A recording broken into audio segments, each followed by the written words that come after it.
We're supposed to believe the beetle maniacs covered for Gail Burston when they hold forth that um, they're allowing these people to get away somehow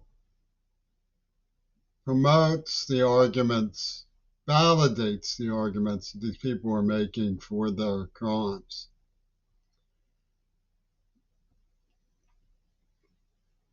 So they help the very, very cruel mind of Gail Burston becomes sacred when adopted by Pink Floyd.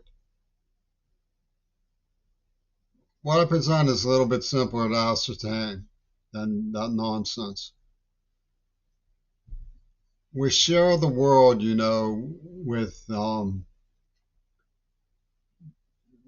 Zio psychopaths who've bombed Gaza.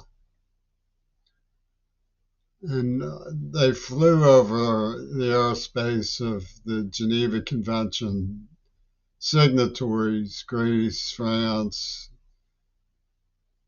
whatever the other one was, without being pulled down as war criminals. So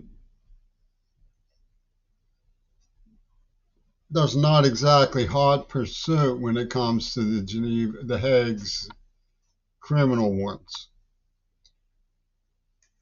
So what I suggest, people who are appalled by Gaza, rightly, have learned to live with the fact. I mean, they're not shrieking out on the streets. They're not taking over radio stations and so forth.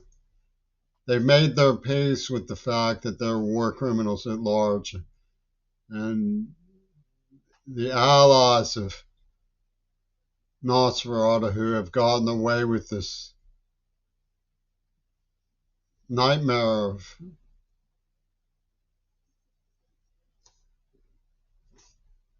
proportions that belong to some other dimension. So there's not any real difference in saying we don't have to stop trying to apprehend them, but at least to find the people who were behind the Texas school book as war criminals instead of glossing it over.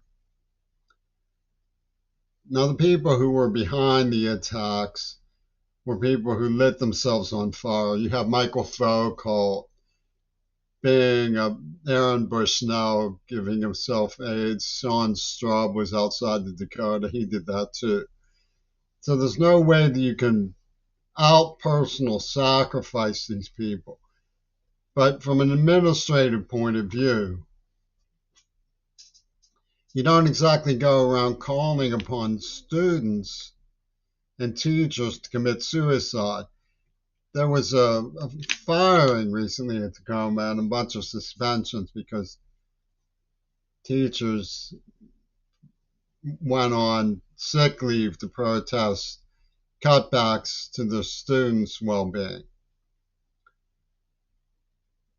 You don't demand that they burn themselves alive unless you're one of the British crazies in Maniac Division helping Gail Burston.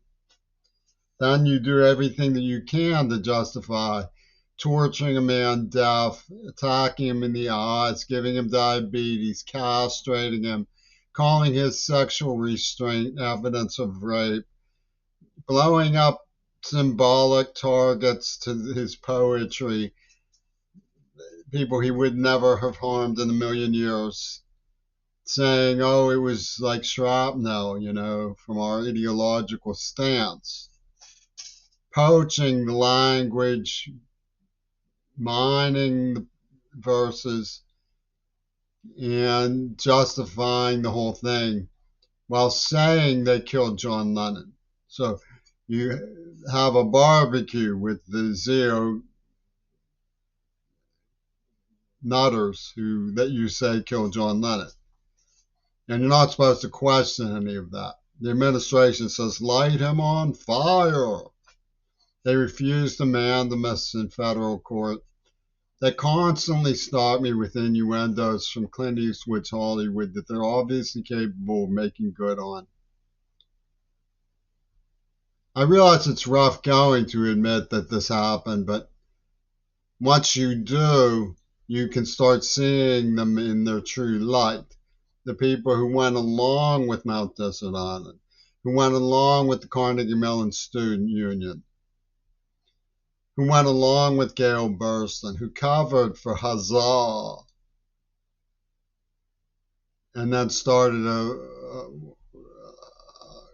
moist towelette story about how they were freeing Gaza by razing it to the ground. I mean, that's the sort of thing you would expect from British who get a laugh out of hearing about Allah in the afterlife and martyrdom. Well, if you want to be a martyr, why don't you go ahead and I'll help you get to heaven, is the way these British think. And when I said I wanted to try out for King Crimson, they said, oh, you want to be a martyr to Robert Fripp's morbid ideas of Franklin Graham's ideology. And it's futile to say, no, that's not true. Because they own the media and they make a whole stink. And the administration allows them to put poison in food, to murder bystanders. It's not questioned by anybody. They just tap into something and say, oh, law of unexpected consequences. Your words kill. What if they kill you? It's not that one can't conceive of this maniac notion of a terrorist that's coming from the U.S. government. It came from Biden. It came from George. In the Hollywood sense, it's a Bond villain, but this is the government operation against a Pittsburgh public school student who went deaf and has an injury claim. It drives them crazy. They chew the carpets, they gnaw them savagely. They say, who's going to stop us? Who's going to stop us?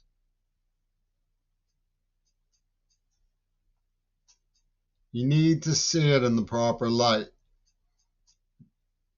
The people who are at large from the Texas school book are also at large from Haza.